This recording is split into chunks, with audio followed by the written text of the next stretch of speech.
ಎಲ್ಲರಿಗೂ ನಮಸ್ಕಾರ. ಇವತ್ತಿನ ನೀತಿ ಕತೆ ಈ ರೀತಿ ಆರಂಭ ಆಗುತ್ತೆ. ಅದೊಂದು ಶಾಲೆ. ಆ ಶಾಲೆಯಲ್ಲಿ ಒಬ್ಬರು ಗುರುಗಳಿರ್ತಾರೆ. ಆ ಗುರುಗಳಿಗೆ ವಿದ್ಯಾರ್ಥಿಗಳೆಂದರೆ ತುಂಬಾ ಅಚ್ಚುಮೆಚ್ಚು. ಅದೇ ತರಹ ಆ ತರಗತಿಯ ವಿದ್ಯಾರ್ಥಿಗಳಿಗೂ ಸಹ ಗುರುಗಳೆಂದರೆ ತುಂಬಾ ಅಚ್ಚುಮೆಚ್ಚಾಗಿರುತ್ತೆ. ಹೀಗೆ ಗುರು ಶಿಷ್ಯರ ಸಂಬಂಧ ತುಂಬಾ ಚೆನ್ನಾಗಿರುತ್ತೆ. ಈ ಒಂದು ಸಮಯದಲ್ಲಿ ಗುರುಗಳು ಎಷ್ಟೇ ಚೆನ್ನಾಗಿ ಪಾಠವನ್ನು ಮಾಡಿದರೂ ಸಹ ಮಕ್ಕಳು ಸರಿಯಾಗಿ ಕಲಿದೇ ಇರೋ ಕಾರಣದಿಂದಾಗಿ ಕಲಿಕೆಯಲ್ಲಿ ತುಂಬಾ ಹಿಂದುಳಿದು ಬಿಡ್ತಾರೆ. ಈ ಒಂದು ಅಂಶ ಗುರುಗಳಿಗೆ ಚಿಂತಾಕ್ರಾಂತನನ್ನಾಗಿ ಮಾಡುತ್ತೆ. ಈ ಸಮಯದಲ್ಲಿ ಗುರುಗಳು ಒಂದು ಉಪಾಯವನ್ನು ಮಾಡ್ತಾರೆ. ಏನಪ್ಪ ಅಂದರೆ, ನಮ್ಮ ಮಕ್ಕಳನ್ನು ಯಾವ ರೀತಿ ಸರಿಪಡಿಸಬಹುದು ಅಂತ.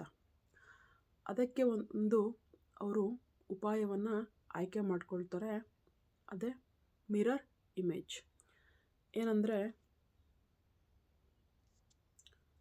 ಒಂದು ಸುಂದರವಾದಂತಹ ಕನ್ನಡಿಯನ್ನು ತಂದು ಮಕ್ಕಳ ಮುಂದೆ ಕೊಠಡಿಯಲ್ಲಿ ಇಡ್ತಾರೆ. ಪ್ರತಿಯೊಬ್ಬ ಮಕ್ಕಳಿಗೂ ಸಹ ಆ ಕನ್ನಡಿಯ ಕುರಿತಾಗಿ ಒಂದೆರಡು ಸಾಲುಗಳನ್ನ ಹೇಳ್ತಾರೆ. ನೋಡಿ ಮಕ್ಕಳೇ, ನೀವು ಅಂದ್ಕೊಂಡಿರೋಂಗೆ ಇದು ಸಾಮಾನ್ಯವಾದಂತಹ ಮಿರರ್ ಅಲ್ಲ. ಈ ಮಿರರ್ನಲ್ಲಿ ಕಾಣುವಂತಹ ಒಂದು ಪ್ರತಿಬಿಂಬ ನಿಮ್ಮ ಒಂದು ಆಲಸ್ಯಕ್ಕೆ, ನಿಮ್ಮ ಒಂದು ಅಂದರೆ ನೀವು ಕಲಿದೇ ಇರೋದಕ್ಕೆ ಯಾರಾದರೂ ಬ್ಲ್ಯಾಕ್ ಮ್ಯಾಜಿಕ್ ಮಾಡಿದರೆ ಅಥವಾ ನಿಮ್ಮ ಕಲಿಕೆಗೆ ಯಾರು ಅಡ್ಡಿಯನ್ನು ಉಂಟು ಮಾಡ್ತಾ ಇದ್ದರೆ ಆ ವ್ಯಕ್ತಿ ಯಾರು ಅನ್ನೋದನ್ನು ಈ ಒಂದು ಮಿರರ್ ನಿಮಗೆ ತೋರಿಸುತ್ತೆ. ಹೀಗೆ ಹೇಳಿದ ಕೂಡಲೇ ಮಕ್ಕಳು ಎಲ್ಲರಿಗೂ ಸಹ ಖುಷಿಯಾಗಿಬಿಡುತ್ತೆ. ನಾವು ಕಲಿಕೆಗೆ ಹಿಂದುಳಿದಿದ್ದೀವಿ, ಇದಕ್ಕೆ ಕಾರಣ ಯಾರು ಅಂತ ಹೇಳಿ ಈ ಒಂದು ಮಾಯಾ ಕನ್ನಡಿನಲ್ಲಿ ಕಾಣಿಸುತ್ತೆ, ನಾವೆಲ್ಲರೂ ಸಹ ನೋಡಬಹುದು ಅಂತ.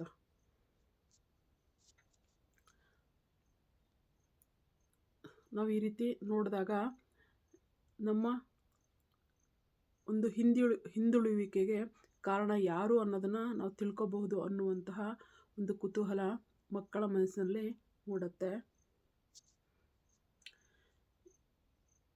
ಈ ಸಮಯದಲ್ಲಿ ಗುರುಗಳು ಮಕ್ಕಳಿಗೆ ಹೇಳ್ತಾರೆ, ಮಕ್ಕಳೇ ನೀವು ಒಬ್ಬೊಬ್ಬರಾಗಿ ಬನ್ನಿ, ಬಂದುಬಿಟ್ಟು ಈ ಕನ್ನಡಿನಲ್ಲಿ ಮುಖವನ್ನು ನೋಡಿಕೊಂಡಾಗ ನಿಮ್ಮ ಒಂದು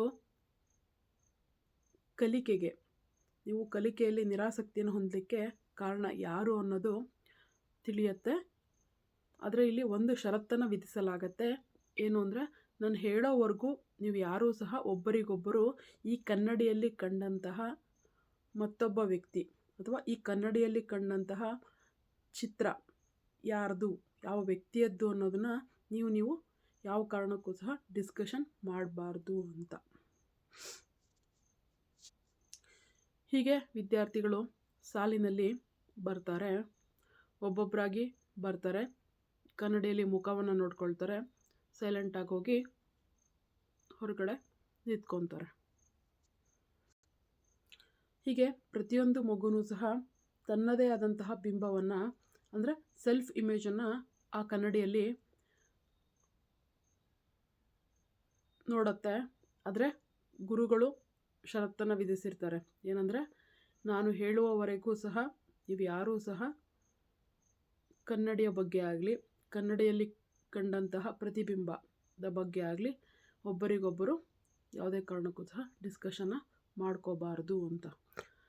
ಗುರುಗಳ ಮಾತನ್ನು ಆಜ್ಞಾಪೂರ್ವಕವಾಗಿ ಪಾಲಿಸಿದಂತಹ ವಿದ್ಯಾರ್ಥಿಗಳು ಒಂದು ಕ್ಷಣ ಸೈಲೆಂಟಾಗಿ ತಮ್ಮ ಮನಸ್ಸಿನಲ್ಲೇ ಯೋಚನೆಯನ್ನು ಪ್ರಾರಂಭಿಸ್ತಾರೆ.